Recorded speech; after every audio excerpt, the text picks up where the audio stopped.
El ritmo de los cambios ha sido muy acelerado en los últimos años, pero especialmente en el actual, con la pandemia que estamos viviendo, además de que la mayoría de las personas tienen que trabajar o estudiar desde casa, pero pues aún más complicado para quienes no cuentan con los recursos tanto económicos como tecnológicos para que se puedan desarrollar cada una de las actividades. En mi caso ha sido un poco complicado porque solo en el hogar contamos con una computadora, que es la que utiliza mi hijo que está estudiando también una licenciatura. Entonces la compartíamos, cuando él llegaba en las tardes la utilizaba y yo la utilizaba la mayor parte para estudiar yo mi licenciatura en línea. Ahora pues tuve que hacerme de un equipo adicional para poder los dos trabajar. Entonces sí ha sido bastante complicado.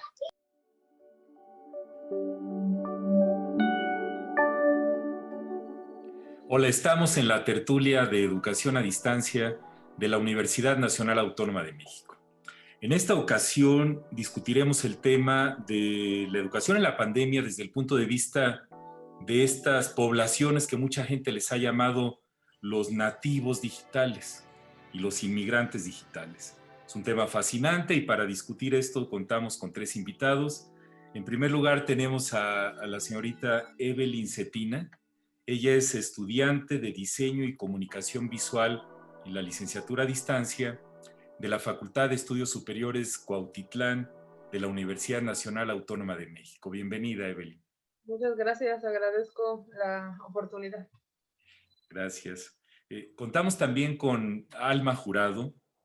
Alma es médica cirujana por la Facultad de Medicina de la UNAM. La conocí cuando era alumna en la asignatura de Informática Biomédica de la carrera de Medicina con el plan de estudios vigente, donde después fue instructora de la asignatura de Informática Biomédica y posteriormente realizó una maestría en ciencias en e-health, en e-salud, en la Universidad McMaster en Hamilton, Ontario, Canadá. Ella tiene experiencia en fusión de la tecnología y salud, en gestión de proyectos, en análisis de software y en educación. Bienvenida, Alma. Muchas gracias, doctor. Muchas gracias por la invitación. Es un placer estar con ustedes. Gracias. Y José Antonio Pérez Islas.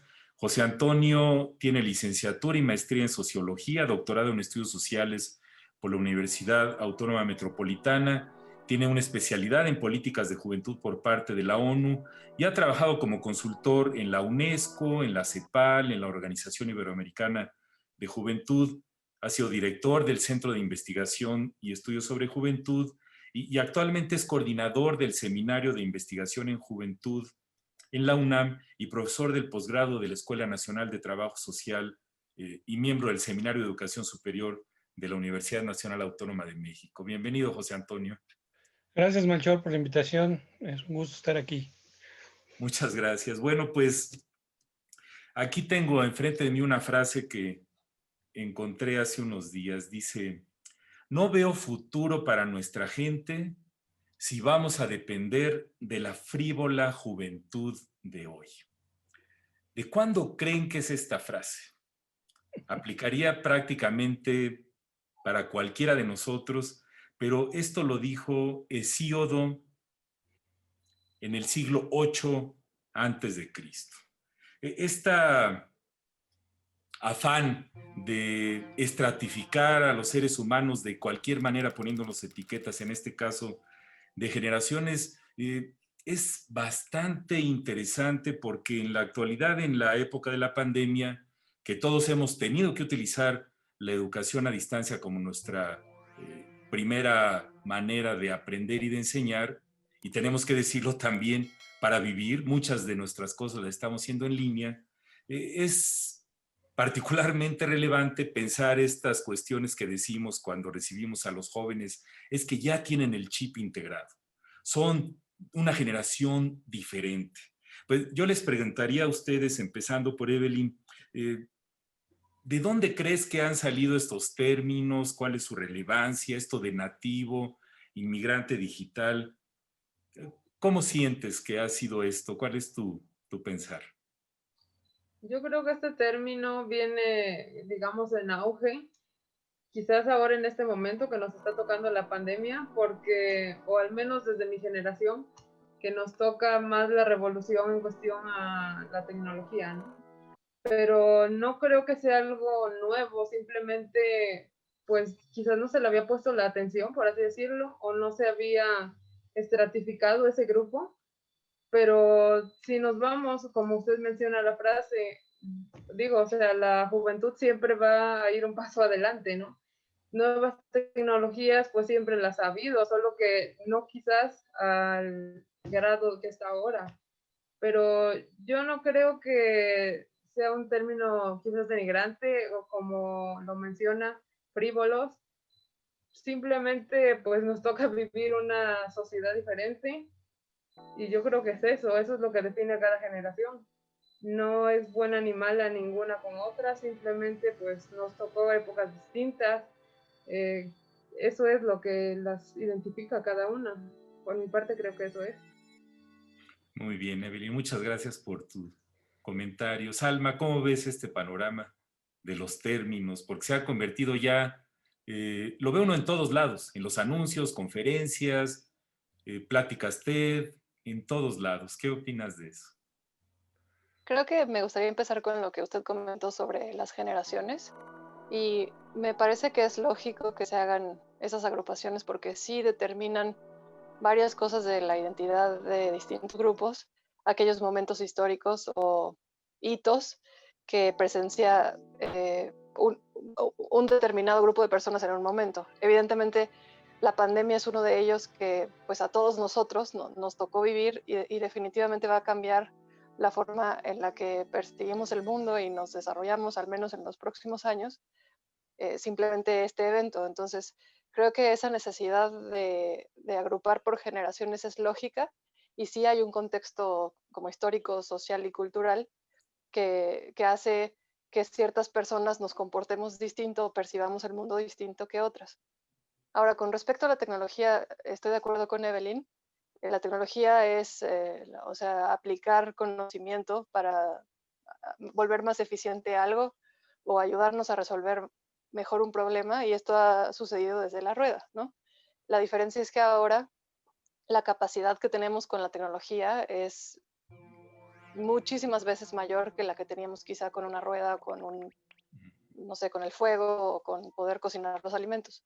Entonces, sí marcó un gran momento en la historia el tener una computadora, un teléfono celular, una tableta, a todos los avances tecnológicos previos por la capacidad computacional y por lo que se puede hacer. El ser nativo o inmigrante, yo creo que realmente no distingue entre las generaciones o entre las personas. Puedo hablar de mí misma, por ejemplo, cuando yo era pequeña ni siquiera existían los teléfonos celulares y entonces me tocó inmigrar a ellos, digamos, o aprender a usarlos, a diferencia de quizá mi padre, que en este momento tiene 60 años y él ha tenido que inmigrar toda su vida. Sin embargo, es una de las personas más capaces que conozco para usar la computadora o cualquier tipo de dispositivo móvil. Entonces, no creo que sea un término peyorativo, simplemente creo que es algo que agrupa características y circunstancias de las personas.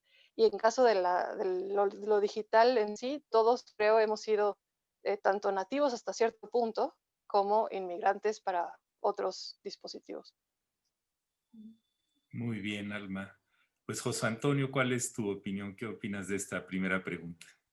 Pues mira, oyendo tu primera frase, yo supuse que era antigua, pero yo en general siempre uso un ejemplo de un texto de Ur de los Caldeos, ¿no? Mm, Muy parecido en ese sentido, ¿no? ajá.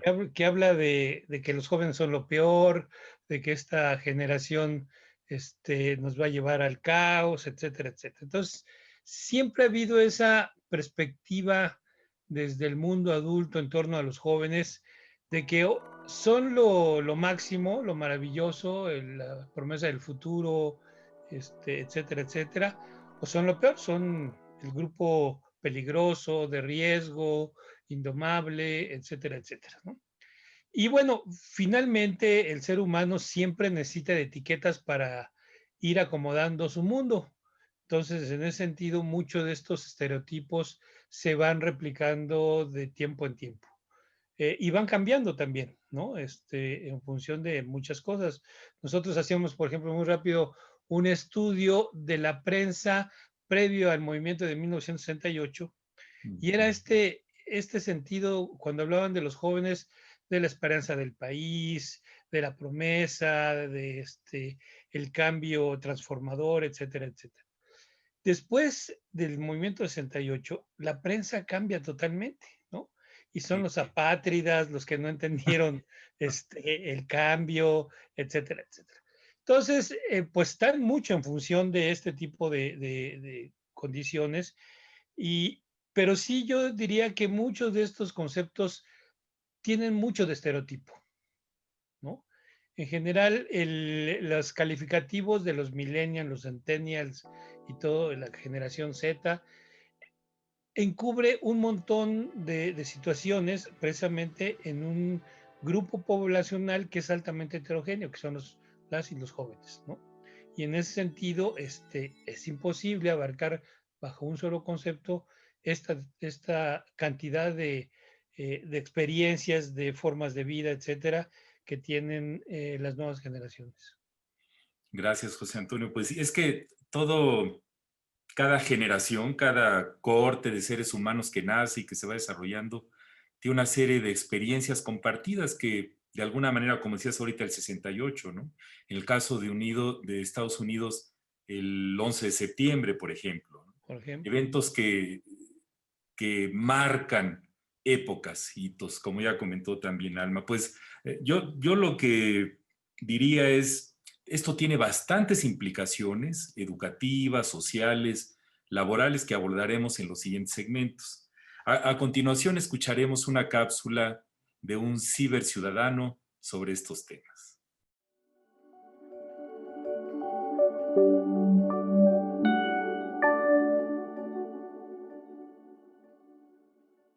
Pues además de la carrera, que bueno, es en línea, y todos los materiales que manejan ahí, pues tomo cursos de idiomas, cursos de fotografía, dibujo, también con ayuda de mi iPad o de la computadora veo documentales, o tomo cursos como de fotografía o de ilustración digital, que es a lo que actualmente me estoy dedicando, a hacer ilustraciones digitales. Entre otras cosas, ver videos, diferentes cosas para ir enriqueciendo mis conocimientos en diferentes áreas de mi carrera. Bueno, pues ahorita apenas me integré otra vez a estudiar, entonces pues sí fue un poco difícil adaptarme a la tecnología porque ya todo mi nuevo ingreso fue por medio de la computadora, entonces escanear todos mis papeles pues fue un poco caótico porque la escuela te tenía que mandar muchos papeles y luego no sabía si los recibían o no los recibían, entonces pues la verdad es que para todo ya es que la utilicé y la sigo utilizando porque para mandar todas mis tareas la sigo utilizando para poder ingresar a las clases, para todo. Entonces sí, fue un poco caótico, pero pues creo que vamos mejorando tanto los profesores como nosotros.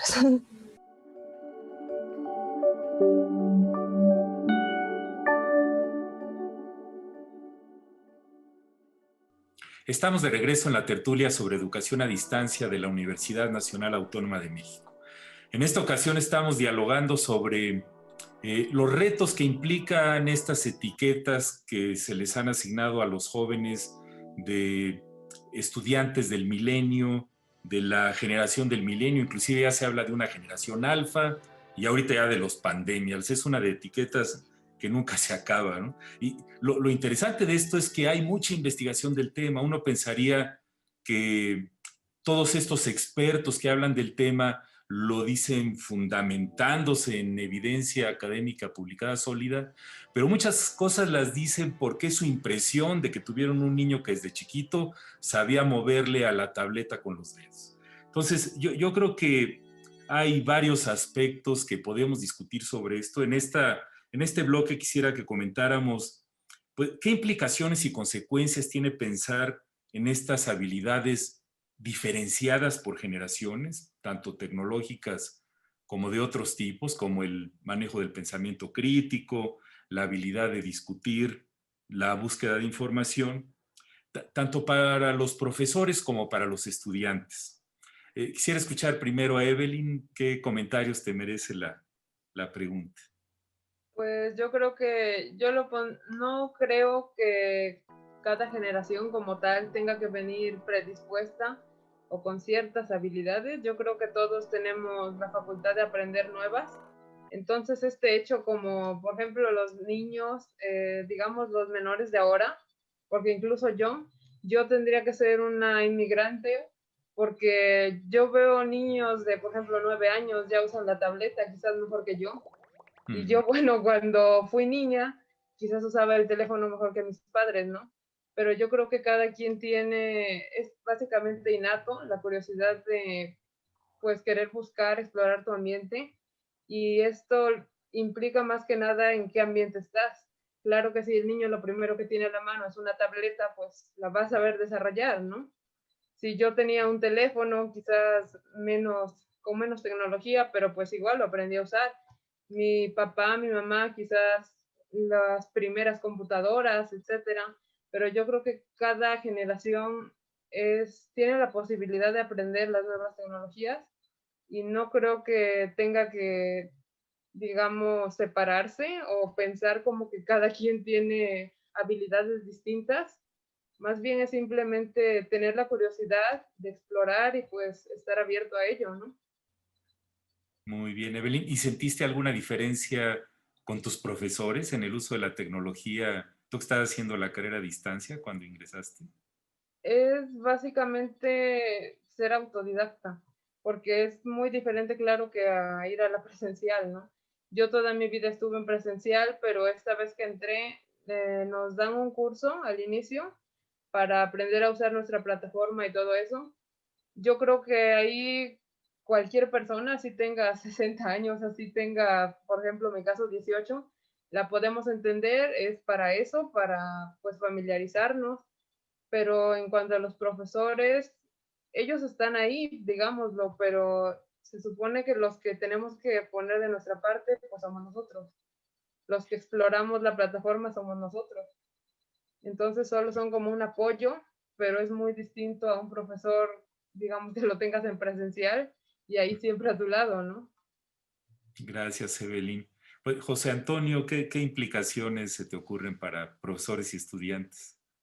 Pues mira, yo recuerdo mucho una experiencia cuando estaba yo estudiando la licenciatura. Un día llegó el profesor y dijo, vamos a actualizarnos en tecnología. Entonces, por primera vez vamos a usar el PowerPoint. Imagínense cuando empezaba el PowerPoint, que además era en DOS, ¿no? Entonces, era una cosa... Tendrás que explicar qué es DOS a Sí, Evelyn. ¿verdad? Era antes, era un sistema con el cual antes usaban las computadoras, antes de que existiera el Windows. Entonces, nos proyectó y entonces lo que hizo fue copiar el libro que nos iba a explicar ahí y empezó a leer en PowerPoint, ¿no? Entonces, nosotros decíamos, ¿y para qué nos lee eso que estamos viendo ahí? ¿No? Pues mejor que nos dé la lectura y que el PowerPoint lo use para otras cosas, porque además era aburridísimo estar el profesor leyendo en PowerPoint, nosotros ahí viendo pues, lo que leía, ¿no? Entonces no tenía ningún sentido pedagógico ese asunto. Entonces yo creo que el tema de las tecnologías ciertamente modifican mucho, sobre todo en las cuestiones pedagógicas, modifican mucho de las prácticas. Quizá no lo suficiente. Quizá, digo, nos pasó ahora con la pandemia. Cuando ya no pudimos ir a clase presencial, al salón de clases presencial, trasladamos el salón de clases al Zoom, ¿no? Sin modificar prácticamente nada. Y con todos los vicios y quizá con todos los prejuicios que traíamos antes en las clases presenciales, ¿no? Entonces, la tecnología no es, ya lo decía Evelyn, ni buena ni mala. Me parece que es un asunto que según se use y según se aproveche, puede darnos beneficios o perjuicios.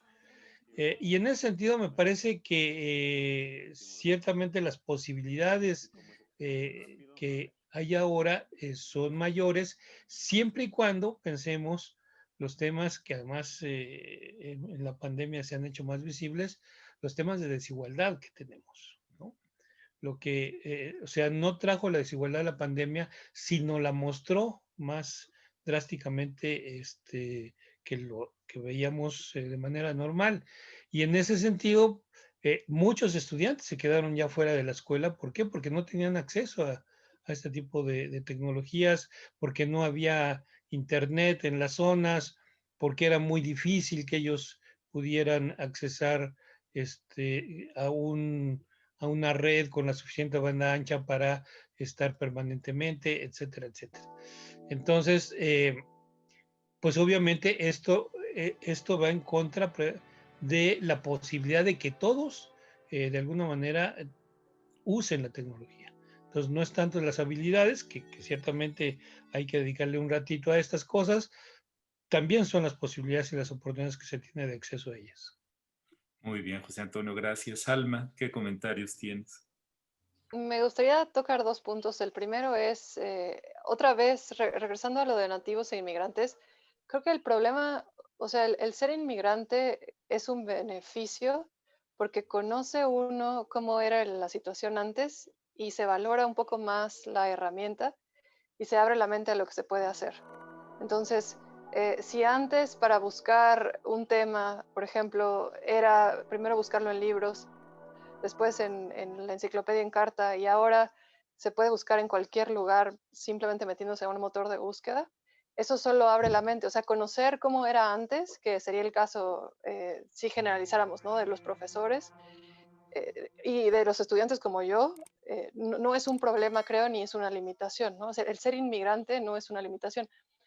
En el mismo sentido, el ser nativo tampoco es un beneficio, ¿no? Y esto creo que es una frase como común o no sé, así de conocimiento público, de que no es que las personas sean más listas o que o que los nuevos niños, por ejemplo, sepan más, sino que los ingenieros son mejores en hacer las cosas simples. Entonces, el nacer con estas ventajas, el saber que no hay límites, también es pues una limitación hasta cierto punto porque no se tiene conocimiento previo de cómo hacer si esto no funciona, ¿no? Si un día no hay luz, si un día no hay internet, ya no tenemos idea cómo funcionar. Entonces, o sea, no creo que ninguno de los dos sea bueno ni malo, en realidad solo son características y de hecho creo al revés que ser inmigrante es una ventaja, ¿no? Saber cómo se hacían las cosas antes y poderlas hacer si algo falla es una ventaja en vez de ser algo en contra. Ahora, ¿qué implicaciones tiene generalizarlo? O sea, creo que el hecho de que los profesores tengan que aprender a usar la tecnología o hayan tenido que en este momento migrar a todas las herramientas tecnológicas para poder dar su cátedra, es simplemente algo que exige la profesión, así como un médico tiene que aprender a operar ahora por laparoscopía cuando antes era abierto, ¿no? El hecho de que la ciencia avanza y ofrece mejores oportunidades y menos riesgos, simplemente nos exige como profesionales actualizarnos en ese sentido. Entonces, no creo que pensar en que a todos los profesores tuvieron que emigrar porque no tuvieron de otra, más bien era parte de su profesión, ¿no? Así como al principio aprendieron a enseñar con un pizarrón de GIS que nos tocó a nosotros, y es con un pizarrón virtual y ahora pueden hacer cualquier cosa desde su tableta y compartirnos su pantalla y dibujar o incluso con realidad virtual podemos ver un modelo en 3D anatómico y disecarlo así en vez de un cadáver. Eso no es algo negativo, ¿no? Entre Así. más sentidos involucramos en la educación, mejor podemos aprender, o en teoría más significativo se vuelve el aprendizaje. Gracias, Alma. Pues la pandemia nos ha puesto en el escenario todos estos conceptos que han platicado ustedes. A continuación vamos a pasar a una pausa y regresaremos en el siguiente bloque.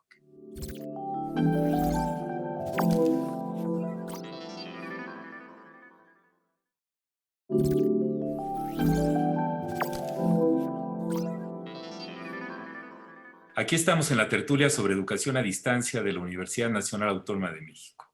El tema son los nativos y los inmigrantes digitales, si realmente existen y cuáles son sus implicaciones. Imagínense que un ser humano nace en 1984. Le toca ser parte de esto que se llama los millennials. Pero esa persona va a ser muy diferente su trayectoria de vida si nace en Boston, Massachusetts, si nace en Finlandia, si nace en Inglaterra, si nace en México, si nace en el sureste de México, si nace en algún país remoto de África, ¿no? A pesar de ser de la misma generación. Entonces, una de las cosas cuestionables de las generaciones es que como que no toma en cuenta toda esta enorme variedad y heterogeneidad que hay en todos los seres humanos, que depende mucho del contexto y de las vivencias que le toca vivir o gozar o sufrir a cada uno de nosotros. En este bloque les pediría que me comentaran un poquito sobre pues, las implicaciones y consecuencias que puede tener este asunto de las generaciones, visto desde la perspectiva de las universidades y visto desde la perspectiva de la sociedad. Aquí le pediría a José Antonio su intervención. José Antonio. Pues sí, mira, yo creo que algo ya decía yo en el bloque anterior, este asunto de cómo pensar la escuela, ¿no? En el nuevo contexto. O sea, suponemos que esto, bueno, además, quisiera yo decir algo antes, al contrario a la teoría de las generaciones, hay otra teoría que se llama el curso de vida, que habla precisamente de estas trayectorias que todo mundo y en lo particular camina, ¿no? En función precisamente de estos nacimientos que decías en diferentes lugares, de la posición social, del acceso a la educación, de la zona rural o urbana, etcétera, etcétera.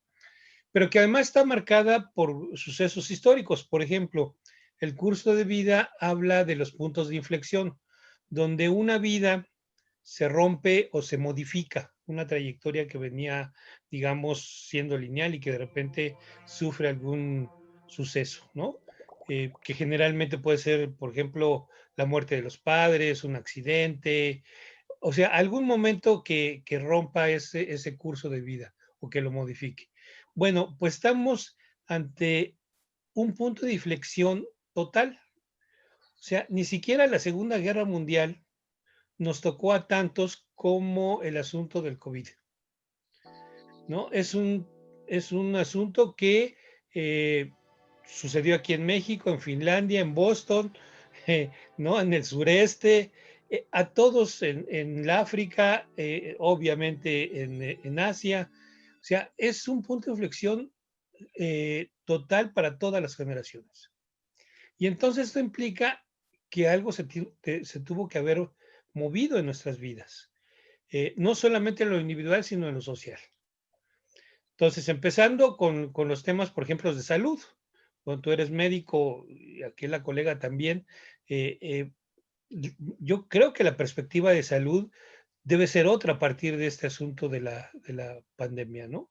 Y tendríamos que estar pensando otro tipo de acciones, de estrategias, etcétera. En el ámbito educativo me parece que también, ¿no? O sea, no podemos hacer como que, bueno, si conseguimos vacuna y todo eso, regresamos a lo mismo. Y yo creo que ahí hay que pensar alternativas distintas. O sea, quizás hasta ni siquiera pensar en un salón de clase, ¿no? Pensar en alguna otra cosa que no sé cómo llamaríamos, ¿no? Quizá ni siquiera en la relación autoritaria o dominante de la relación maestro-estudiante, ¿no? Tendríamos que estar pensando un montón de cosas más que modificaran en realidad esta nueva cotidianidad que se nos va a mostrar conforme vayamos dominando la pandemia. Si es que alguna vez la dominamos primero, ¿no? Entonces, yo creo que ahí hay muchas posibilidades de pensar alternativas que nos ayuden a modificar y sobre todo que nos ayuden a hacer más equitativo este acceso a los beneficios del desarrollo. Gracias, José Antonio. Evelyn, ¿algún pensamiento que tengas sobre esto, alguna idea? Pues mire, como estudiante a distancia, digamos que previo a la pandemia, yo realmente, por lo que, bueno, nos dan un curso antes de ingresar a la carrera y todo, yo ya me había como que familiarizado de cierta forma y aparte considero que no me cuesta tanto el uso de tecnología, pero creo que el detonante de pensar esta intervención de la tecnología a la educación fue pues sin duda la pandemia, ¿no? Ahora algo que pues es una realidad, creo que no podemos hacer caso omiso, es pues por así decirlo, sí, la pobreza en nuestro país, creo que es algo pues, que se tiene que destacar. Desgraciadamente no todos tienen el acceso ni siquiera a un teléfono, ¿no?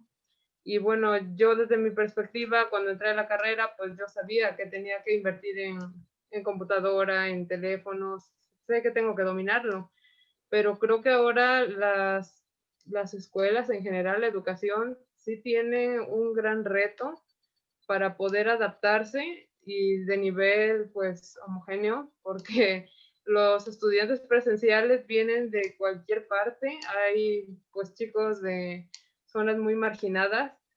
Yo lo vería como un reto, no creo que sea imposible, tampoco creo que tengamos como que mandar todo a virtual, pero realmente me abstengo, no puedo todavía como que imaginar que ya la escuela sea completamente virtual. Creo que se le tendría que dar también cierto balance, porque el hecho de pasar todo a digital implicaría un cambio muy grande, los alumnos tendrían que ser casi autodidactas, porque es muy distinto, ¿no? Como leer el material, entenderlo tú, a que te lo explique tu maestro por experiencia personal. Y pues me gustaría escuchar más a la maestra quizás Alma, si puedo comentar algo de usted. Gracias, Evelyn. A ver, Alma, pues ¿cómo ves? Gracias. Regreso al objetivo de las universidades. En teoría, la universidad forma profesionales, personas que sean útiles para la sociedad y que construyan la sociedad siguiente, ¿no? O sea, que visualicen el futuro de la sociedad y el bienestar de las personas. Para esto creo que lo que la universidad ha intentado construir o dejar en los estudiantes ha sido lo mismo desde hace varios años, no sé, no me atrevería a decir cuántos, pero esto más bien habilidades suaves, o sea, no tanto enseñarle a las personas historia, física, química, biología, ni hacerlos súper especialistas en su área, sino más bien hacer una sociedad educada, consciente y que, ¿no? Con juicio, pensamiento crítico, que pueda solucionar problemas, que pueda analizar opciones, que tenga la capacidad de abstraer en ciertas situaciones y trasladar ese conocimiento a otras. Entonces, esto es independiente de la tecnología, creo, aunque definitivamente sí cambia cómo se enseña. Yo creo que el pensamiento crítico se enseñaba de una forma distinta o quizá no se enseñaba explícitamente, pero se aprendía de forma distinta hace 30 años o 50 años que ahora, ¿no? Evidentemente ahora, por ejemplo, al estar expuestos a tanta información vía todos los medios de comunicación y también vía Internet, es mucho más complejo llegar a ser un pensador crítico que quizá en el pasado cuando había un par de fuentes de información y solo a esas se tenía acceso. Entonces, eh, o sea, la sociedad se ha tenido que moldear o la universidad se ha tenido que moldear a lo que la realidad exige y evidentemente la tecnología tiene que ver con esa realidad. Ahora, creo que lo de la pandemia es muy importante, o sea, tenemos quizá 2000 años como seres humanos, al menos, de ser seres humanos en unión, ¿no? De convivir con otros y de disfrutar la compañía. Siempre habíamos vivido así. Entonces, 2000 años contra uno que llevamos de pandemia, es difícil que vayan a generar un cambio suficiente como para que, como dicen, nunca regrese a la escuela. Más bien creo que es un momento de reflexión y es un momento en el que también, como dijo José Antonio, de inflexión, se tiene que replantear qué es necesario y qué no, pero para formar aquellas cosas que necesita la sociedad, sin perder de vista eso. No tanto para corresponder a características percibidas de una generación o de otra, sino para ser gente proactiva, útil. Eso es lo que quiere la universidad y eso es lo que quiere la sociedad. Muy bien, Alma. Pues como ya comentaron ustedes, esta disrupción total de nuestras vidas nos sacó de nuestra zona de comodidad. Ven que llevamos décadas hablando de que es necesario cambiar la educación, los objetivos de nuestras vidas, el uso de la tecnología.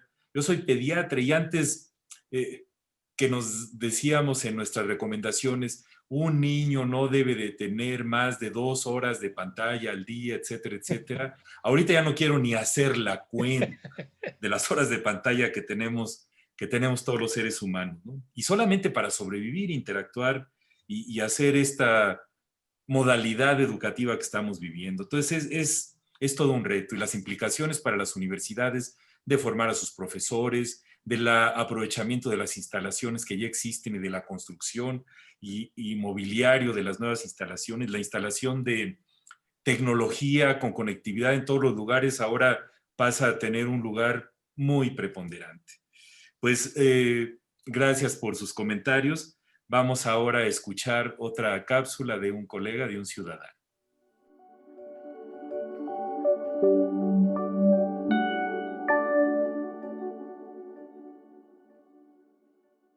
Pues sabemos que en la Ciudad de México, en la zona metropolitana, hay zonas marginales, ¿no? Bueno, en todo México más bien, ¿no?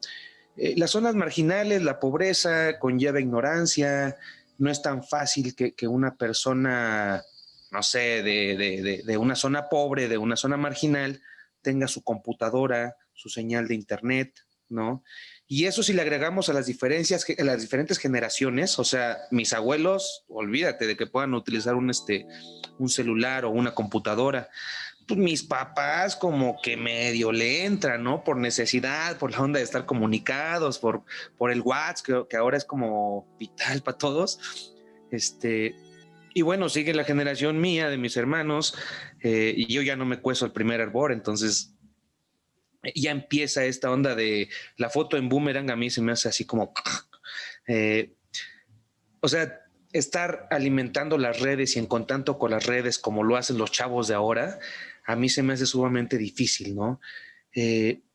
Los chavos de 20, 25 años como pececitos en el agua, ¿no?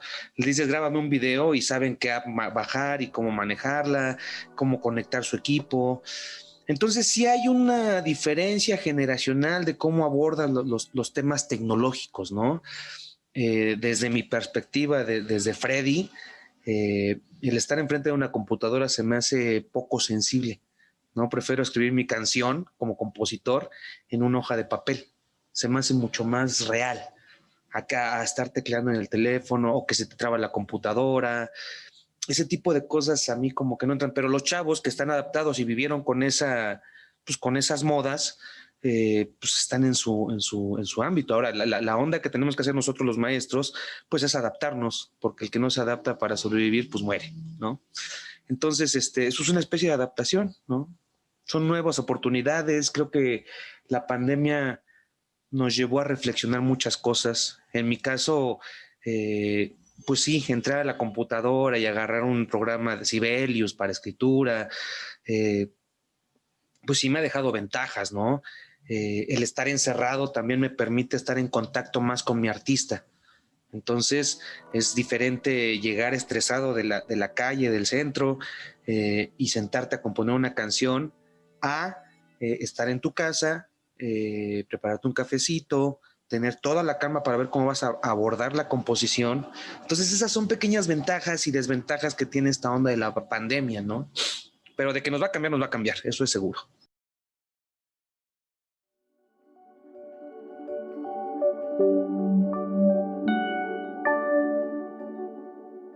Estamos de regreso en la tertulia de educación a distancia con el tema de los nativos digitales.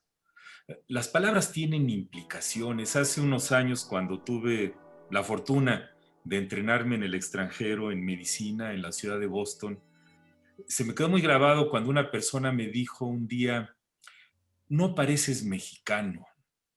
No supe qué hacer, o sea, tomarlo como, ¿qué quieres decir? Y básicamente era esto que el estereotipo del mexicano, flojo, deshonesto, corrupto, que iba a tomar ventaja, una serie de atributos que me asignaban por el solo hecho de mi país de origen, lo cual es totalmente absurdo. Entonces, en esta situación de las etiquetas de generaciones, en las cuales creamos estos pues, mitos socialmente construidos de que hay diferencias muy marcadas entre las generaciones por el solo hecho de la corte que te tocó nacer, pues tiene una serie de implicaciones y de sesgos, de los sesgos implícitos que los seres humanos tenemos en el trato entre nosotros, ¿no? Ven que existe este concepto que en inglés se llama ageism, que es el viejismo o el edadismo, que son palabras que se oyen horribles en español, pero es esta parte de ponerle una etiqueta a algo y de después tener una serie de prejuicios sobre esa etiqueta. Y lo mismo va para la raza y para el género. Nos referimos como al otro, esta cuestión de la otredad. ¿Qué podemos hacer para tener pues, un lenguaje más incluyente y sin estereotipos en educación superior y alguna recomendación final que quieran hacerle a la audiencia? Pues Evelyn, ¿alguna idea o conclusión que quieras tener en este momento? Pues yo creo que lo único que deberíamos hacer como sociedad en general, sin poner distinción de si eres mayor de edad, si eres muy joven, niño, sería tener la mente abierta y pues sobre todo el respeto, ¿no? Digo, podemos entender como en cada generación que vivieron una época diferente, que los recursos eran diferentes, que quizás no entienden la tecnología o quizás sí, mejor que uno, pero es más que nada estar abierto a eso, pues cada quien entiende de manera distinta, cada quien ha vivido cosas distintas, pero no lo hace ni bueno y ni lo hace malo, pues simplemente es diferente a ti, ¿no? Y creo que más que nada es mantener ese respeto y esa mente, pues sí, abierta siempre ante todos y sin tratar de juzgar a nadie. Por el hecho de que sea grande no quiere decir que no se pueda usar un teléfono, etcétera. Solo es mantener la mente abierta, sería por mi parte. Muchas gracias, Evelyn. Alma, ¿algún comentario final? Claro, los estereotipos creo que son naturales y es la forma en la que nuestro cerebro hace como patrones o reconoce grupos que comparten características. Esto no es correcto ni incorrecto, solo ocurre. Eh, el hecho de estar sesgados o predispuestos porque una persona corresponda a cierta generación, porque una persona sea de cierta raza, religión, estrato social, etcétera, es algo que nos cuesta trabajo combatir, pero creo que es de las cosas más importantes que aprender a hacer en estos tiempos. Y esto tiene que siempre llevarnos a ser tolerantes y a respetar a los demás. Entonces, con respecto a la tecnología, ahora el hecho de todos tener que vernos a través de una cámara hace que ciertas desigualdades sean más aparentes. Y evidentemente también hace que algunas personas que no estábamos acostumbradas a hacerlo, nos sintamos mal o no sea lo mejor para nosotros o prefiramos el pasado. Y reconocer que cada quien tiene preferencias. Evidentemente hay veces que no se puede hacer lo que uno preferiría o lo que a uno más le gusta o lo que funciona más. Sin embargo, hay que entender siempre el contexto en el que el otro vive.